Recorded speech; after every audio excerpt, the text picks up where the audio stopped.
Hello friends, स्वागत है आप सभी का हमारे यूट्यूब चैनल मालिसा 2.0 में। तो यहाँ पर हम आपके लिए लेकर आए हैं क्लास 11th फिजिक्स के कुछ ऐसे इम्पोर्टेंट क्वेश्चंस जो कि जिन्हें आज हम सॉल्व करने वाले हैं और जो आपके हाफ ईयरली एग्जाम में जो चैप्टर आने वाले हैं यानी फर्स्ट टू फिफ्थ, तो उन्हीं से रिलेटेड हैं। बहुत ही ईजी क्वेश्चन है गाइस। तो चलिए वन बाय वन क्वेश्चन को देखते हैं और समझते हैं। फर्स्ट क्वेश्चन है हमारा, यानी कि फर्स्ट सबसे पहले रहेंगे हमारे पास MCQs। तो पहला क्वेश्चन देखिए आप। पहला क्वेश्चन हमारे पास मल्टीपल चॉइस क्वेश्चंस में which of the following is a derived unit, यानी कि ऐसी कौन सी यूनिट है इनमें से जो डिराइव्ड यूनिट है। तो हमें पता है कि जो फंडामेंटल यूनिट होती है वो होती है हमारे पास 7। तो उनमें से जो इनमें से फंडामेंटल यूनिट नहीं है वो क्या होगी, डिराइव्ड यूनिट होगी। यानी कि यहाँ पर जूल क्या हो जाएगी, हमारी डिराइव्ड यूनिट हो जाएगी। इसके बाद सेकेंड क्वेश्चन देखते हैं। The angle of projection for maximum horizontal range, यानी कि ऐसा एंगल ऑफ प्रोजेक्शन जिसपे हॉरिजॉन्टल रेंज क्या होती है, सबसे ज़्यादा होती है, तो वो होता है हमारा 45 डिग्री। ये गाइस बहुत ही ईजी क्वेश्चन है, तो आप इनको नोट भी साथ साथ में कर सकते हैं। थर्ड वाला क्वेश्चन देखिए। The number of significant figures in the number 0.01300, इसमें सिग्निफिकेंट नंबर्स जो हैं कितने होंगे। तो यहाँ पर आप देखिए कि डेसिमल से पहले जो अगर ज़ीरो है तो हम उसे काउंट नहीं करते हैं, और उसके बाद ज़ीरो को हम काउंट नहीं करते हैं, यानी कि 1 2 3 और 4 हमारे पास क्या हो जाएंगे, सिग्निफिकेंट डिजिट्स हो जाएंगे। उसके बाद फोर्थ नंबर का क्वेश्चन देखिएगा इस आप। यहाँ पर लिखा हुआ है कि यहाँ पर आप देखिए, इस कलर थोड़ा सा चेंज कर लेते गाइस, अच्छे से आपको नहीं दिख रहा होगा ना। देखिए यहाँ पर हमारे पास क्वेश्चन है, is conserved in an elastic collision, यानी कि किसे इलास्टिक कोलिजन में कंजर्व किया जाता है। तो यहाँ पर हमारे पास ऑप्शन है काइनेटिक एनर्जी, मोमेंटम, ये दोनों ही क्या करते हैं, हम इनको इलास्टिक कोलिजन में कंजर्व किया जाता है। फिफ्थ क्वेश्चन देखते हैं। For which of the following pairs the horizontal range will be same. तो हमें पता है कि हॉरिजॉन्टल रेंज यानी कि हमारे पास एक एंगल थीटा है, तो उस एंगल की और जो 90 माइनस थीटा एंगल होगा उन दोनों की हॉरिजॉन्टल रेंज क्या होगी, सेम होगी। यानी कि अगर हमारे पास थीटा 40 है तो 90 माइनस 40 यानी कि 50 हो जाएगा। तो 40 डिग्री और 50 डिग्री के लिए हमारी हॉरिजॉन्टल रेंज क्या होगी, सेम हो जाएगी। इसके बाद नेक्स्ट क्वेश्चन देखते हैं, question number 6। The rate of change of velocity, तो वेलोसिटी की rate of change of velocity क्या होती है, एक्सीलरेशन के इक्वल होती है। देखा गाइस बहुत इजी क्वेश्चन है। तो चलिए अब आगे बढ़ते हैं। सेकेंड क्वेश्चन है हमारे पास फिल इन द ब्लैंक्स, जिसमें हमारे पास फर्स्ट क्वेश्चन है the area bounded by the axis of velocity time graph represent displacement को रिप्रेजेंट करता है, ये हमें पता है। यानी कि जो हमारा वेलोसिटी टाइम ग्राफ होता है कुछ इस तरह का होता है गाइस, एक्स एक्सिस और वाई एक्सिस जिसमें होते हैं, यहाँ पर हम टाइम को रिप्रेजेंट करते हैं, यहाँ पर वेलोसिटी को। तो इसमें जो बाउंडेड एरिया होता है एक्सिस पर वो रिप्रेजेंट करता है डिस्प्लेसमेंट को। सेकेंड है हमारे पास the SI unit of impulse. Impulse क्या होता है, फोर्स और टाइम का क्या होता है, प्रोडक्ट होता है। तो यानी कि फोर्स की हो जाएगी न्यूटन और टाइम की हो जाएगी सेकंड, यानी कि हमारे पास यूनिट क्या आ जाएगी, न्यूटन सेकंड। यहाँ तक बात क्लियर है गाइस। तो इसके बाद आप देखिए यहाँ पर, इसके बाद देखिए थर्ड हमारा है the friction force oppose the relative motion. है तो हमें पता ही है कि फ्रिक्शन फोर्स जो होता है रिलेटिव मोशन को अपोज करता है। फोर्थ क्वेश्चन हमारा the rate of change of momentum is called the force. ये क्या हमने सेकेंड लॉ पढ़ा था न्यूटन का, उसमें भी हमने ये कहा था कि जो rate of change of momentum होता है वो इक्वल होता है फोर्स के। फिफ्थ देखिए मैग्नीट्यूड ऑफ जीरो वेक्टर, तो जीरो वेक्टर का मैग्नीट्यूड ऑब्वियस सी बात है जीरो ही होगा। Dimensional formula of acceleration, acceleration होता है change in velocity by time, यानी कि mL t-2। ठीक है गाइस, यहाँ तक बात क्लियर है गाइस। इसके बाद थर्ड क्वेश्चन आता है हमारा मैच द कॉलम। तो यहाँ पर देखिए डायमेंशनल फॉर्मूला के हिसाब से हमें मैच करना है, देख सकते हैं जैसे कि यहाँ पर हमें डायमेंशनल फॉर्मूले दिए हुए हैं और यहाँ पर वो जो क्वांटिटीज है वो दी हुई है। फिर ये फोर्स जिसके डायमेंशन में पता है क्या होते हैं, mL t-2। मोमेंटम के डायमेंशंस होते हैं गाइस m1 l1 और t-1। एरिया यानी कि ये तो हमें पता ही है कि लेंथ का स्क्वायर हो जाएगा। डेंसिटी मास अपॉन वॉल्यूम, यानी कि m और l माइनस t क्या हो जाएगा, फोर्थ वाला ये सामने ही है हमारा। लाइट ईयर, इसमें क्या होती है, केवल लेंथ ही होती है लाइट ईयर का, देख सकते हैं। फिफ्थ नंबर का हमारा क्या हो जाएगा, ये हो जाएगा m l की पावर 1 t माइनस t 0। और पीरियोडिसिटी यानी कि जो टाइम का क्या होती है, इनवर्स होती है, तो t माइनस 1 इसकी फ्रिक्वेंसी, यहाँ इसके क्या हो जाएंगे, डायमेंशनल फॉर्मूला हो जाएंगे। इसके बाद देखिए वेरी शॉर्ट आंसर हमारे पास, very short answer type question हमारे पास आते हैं। फर्स्ट क्वेश्चन है what is a unit vector. तो हमें पता है कि a vector of unit magnitude is called unit vector. It is used to denote the direction of a given vector. ये यूनिटलेस होता है और ये किसी भी गिवन वेक्टर की डायरेक्शन को डिनोट करने के लिए इसका यूज किया जाता है। इसके बाद देखते हैं हम गाइस, यहाँ पर सेकंड क्वेश्चन है हमारे पास, what express the slope of the position time graph. तो जो पोजीशन टाइम ग्राफ का स्लोप होता है वो क्या एक्सप्रेस करता है, the slope of position time graph represent the instantaneous velocity of an object, यानी कि किसी भी ऑब्जेक्ट की इंस्टेंटेनियस वेलोसिटी को वो क्या करता है, रिप्रेजेंट करता है। इसके बाद थर्ड वाला क्वेश्चन देखिए, in circular motion what will be the displacement product after completing one revolution. एक रिवोल्यूशन कंप्लीट करने के बाद जो सर्कुलर मोशन होता है उसमें डिस्प्लेसमेंट प्रोडक्ट क्या होगा। आंसर देखिए, the displacement will be 0 after completing one revolution. It is the shortest distance between our initial and final position. यानी कि एक रिवोल्यूशन अगर हम कंप्लीट करते हैं, यानी कि इस पॉइंट पर हम थे तो वापस से क्या हो जाते हैं, हम इसी पॉइंट पर आ जाते हैं। यानी कि डिस्प्लेसमेंट फाइनल और इनिशियल पॉइंट के बीच का जो डिस्टेंस होगा वो क्या हो जाएगा, 0 हो जाएगा। तो इसलिए हमने यहाँ पर लिखा है 0। फोर्थ क्वेश्चन देखते हैं, what do you understand by uniform speed. Uniform speed से हम क्या समझते हैं, an object is said to be moving with a uniform speed if it covers equal distance in equal interval of time. यानी कि अगर कोई ऑब्जेक्ट इक्वल डिस्टेंस कवर करता है इक्वल इंटरवल ऑफ टाइम में, तो हम कहेंगे कि उसकी जो स्पीड है वो क्या है, यूनिफॉर्म है। फिफ्थ देखते हैं गाइस, बहुत ही इजी तरीके से हम समझ पा रहे हैं। अगर कोई डाउट लगता है आपको, कहीं आपको लगता है कि यहाँ समझ नहीं आ रहा है, तो आप कमेंट में पूछ सकते हैं।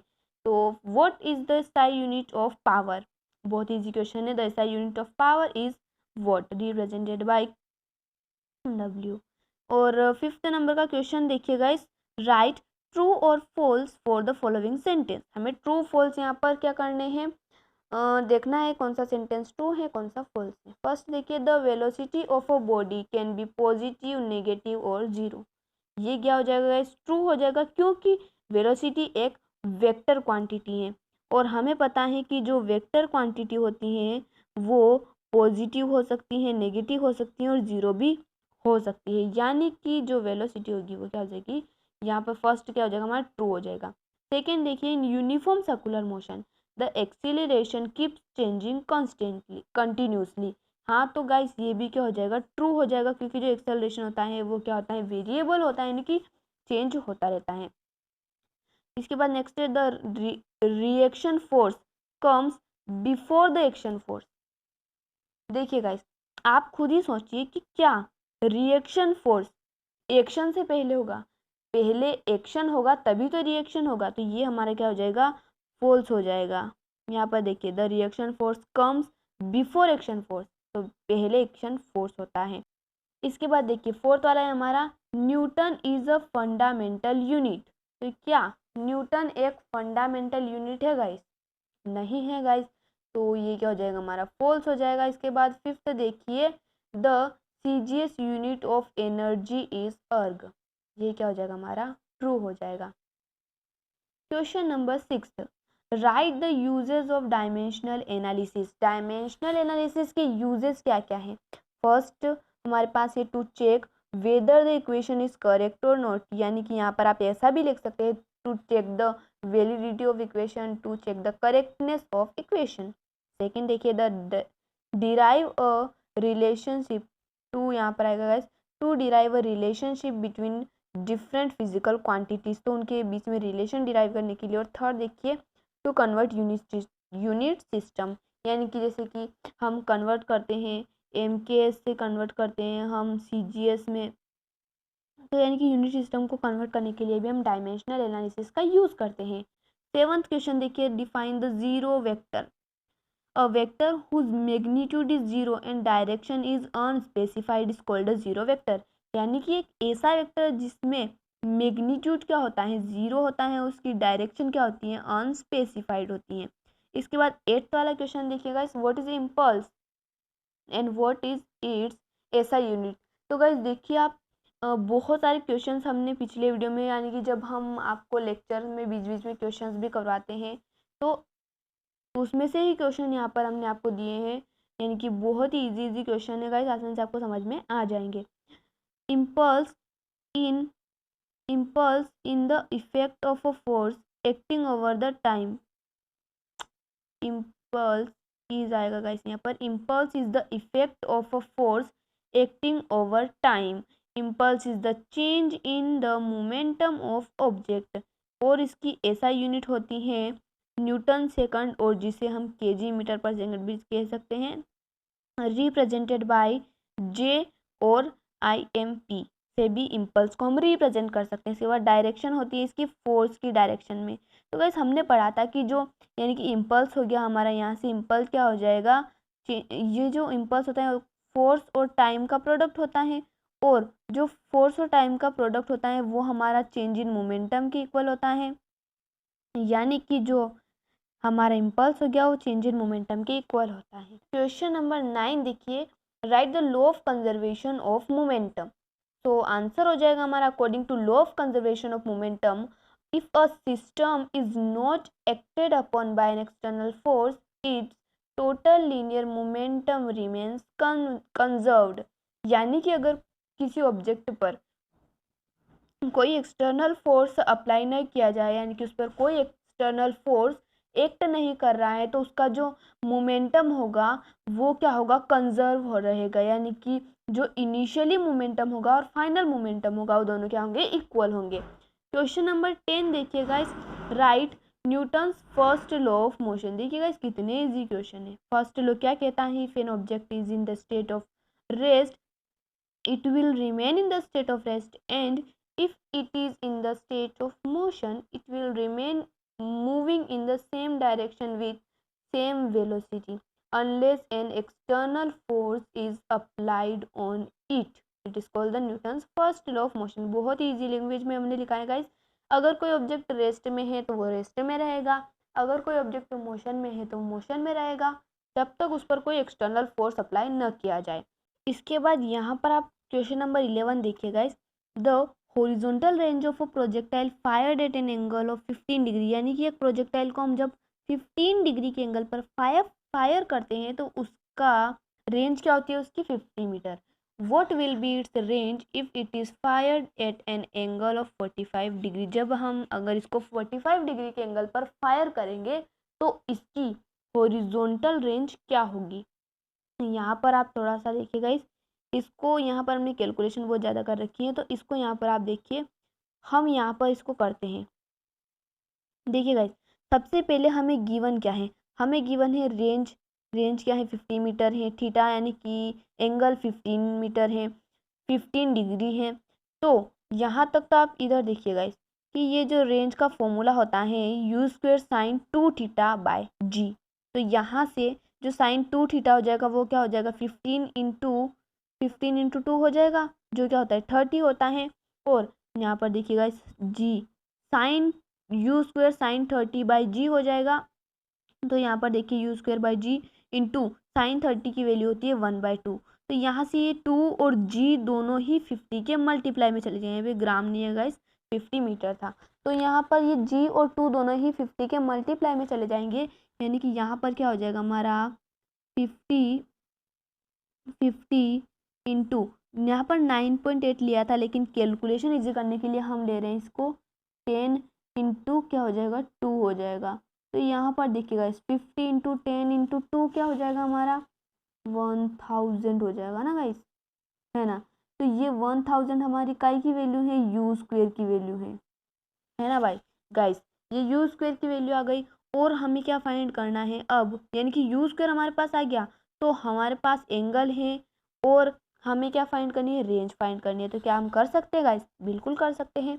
तो यहाँ पर आप देखिए अब कि हमारे पास अब रेंज का फॉर्मूला होता है यू स्क्वायर, और यू स्क्वायर हमारे पास है 1000, इसका स्क्वायर मत कर दीजिएगा गाइस क्योंकि 1000 पूरा ये यू स्क्वायर इंटू में क्या आ जाएगा साइन, और एंगल क्या है 45, और 45 इंटू 2 हो जाएगा हमारा 90, और साइन 90 की वैल्यू होती है 1, और यहाँ पर पूरे के डिवाइड में आ जाएगा 10 जो होती है जी की वैल्यू, 10 इंटू कुछ नहीं आएगा गाइस, तो यहाँ पर 10 से 10 कैंसिल हो जाएगी, यानी कि यहाँ पर देखिए गाइस आर की वैल्यू आ जाएगी हमारी 100 मीटर।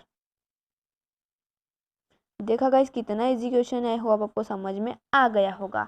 तो गाइस ये थोड़ा न्यूमेरिकल था तो इसलिए आपको डिफिकल्ट लग रहा होगा, लेकिन बहुत ही ईजी है गाइस। तो चलिए बढ़ते हैं नेक्स्ट क्वेश्चन की तरफ। नेक्स्ट क्वेश्चन देखिएगा इस question number 12, define angular velocity and right it's formula. Angular velocity क्या होती है in uniform in circular motion, angular velocity यानी कि कौन सा मोशन होगा, सर्कुलर मोशन होगा। The rate of change of angular displacement with time is called the angular velocity, यानी कि जो rate of change of angular displacement होती है उसी को हम कहते हैं angular velocity, represented by omega, जिसे हम ओमेगा से रिप्रेजेंट करते हैं, और ओमेगा की वैल्यू होती है हमारे पास चेंज इन डिस्प्लेसमेंट, और डिस्प्लेसमेंट एंगुलर वेलोसिटी में क्या होता है गाइस, थीटा होता है with respect to time. 13 question देखिए guys, check the accuracy of s is equal to u t plus half a t square. ये गाइस हमारी इक्वेशन ऑफ मोशन है। तो एलएचएस देखिए, एलएचएस में हमारी क्या है, डिस्प्लेसमेंट है, और डिस्प्लेसमेंट के जो डायमेंशन फॉर्मूला हो जाएगा वो क्या हो जाएगा, एल हो जाएगा, है ना गाइस, एल ही होगा ना। इसके बाद आरएचएस में देखिए यू टी, यू यानी कि वेलोसिटी एल टी माइनस 1, और टी टाइम की क्या हो जाएगी, डायमेंशंस हो जाएंगे, ए प्लस एल टी माइनस 2, यानी कि ये हाफ क्या है, कांस्टेंट है जिसके कोई डायमेंशंस नहीं होते हैं, एल टी माइनस 2, और यहाँ पर क्या हो जाएगा, टी का स्क्वायर हो जाएगा।